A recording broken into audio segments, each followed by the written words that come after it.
হঠাৎ খুব খিদে পেয়েছে, বাড়িতে কেউ নেই, কি করবেন বুঝতে পারছেন না। ঘরে দুখানা রুটি পড়ে রয়েছে। কি করা যায়? না এই ২ টো রুটি শুকনো খেতে পারছি না, তরকারিও নেই, কিছু নেই। কি করব?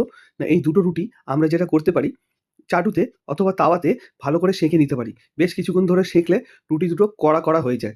খানিকটা নিমকির মতো খেতে লাগে। অথবা যেটা করা যায়, এটা আপনারা মাইক্রোওয়েভে যদি ২ টো রুটি থাকে ৫ মিনিটের জন্য মাইক্রোওয়েভে দিয়ে দিন।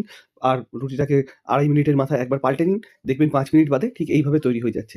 এইটাও যদি খেতে আপনাদের ভালো না লাগে, তাহলে আপনারা আরো একটি কাজ করতে পারেন। এটির উপরে, এই রুটি দুটোর উপরে যদি আপনারা বাটার যদি ব্রাশ করে নেন ২ পিঠে, তারপরে যদি এই সেম প্রসেসে যদি রুটিটাকে করেন, তাহলে দেখবেন ওইটা খেতে আরো ভালো লাগছে। আর সাথে চা থাকলে তো আর কোনো ব্যাপারই নয়। আপনাদের দেখাচ্ছি রুটিটা কিরকম কড়কড়ে হয়েছে। একদম পুরো নিমকির মতো লাগে, কটকটির মতো লাগে। দেখাচ্ছি আপনাদের, দেখুন। কড়া, এই যে কড়া দেখতে পাচ্ছেন খুব সুন্দরভাবে একদম। এটা কিন্তু খুব কড়া, এই যে এরকম কড়া রুটি তৈরি হয়ে যাবে। আর এইটা নরম রুটি খাবার থেকে আপনি যদি এইটা খান, এটা খেতে কিন্তু খুবই ভালো লাগে। আর সাথে যদি চা থাকে তো খুবই মজা লাগবে একদম খেতে আপনার। দেখুন এটা কিরম কড়া হয়েছে, আমি দেখাচ্ছি। এই দেখুন, একদম কড়া। আমি এটা ভেঙে দেখাচ্ছি। এই হচ্ছে এটা তৈরি হয়েছে এরকম। এটা অসাধারণ খেতে লাগে। আমি এটা ভাঙার সঙ্গে সঙ্গেই অসাধারণ একটা গন্ধ নাকে ভেসে আসছে।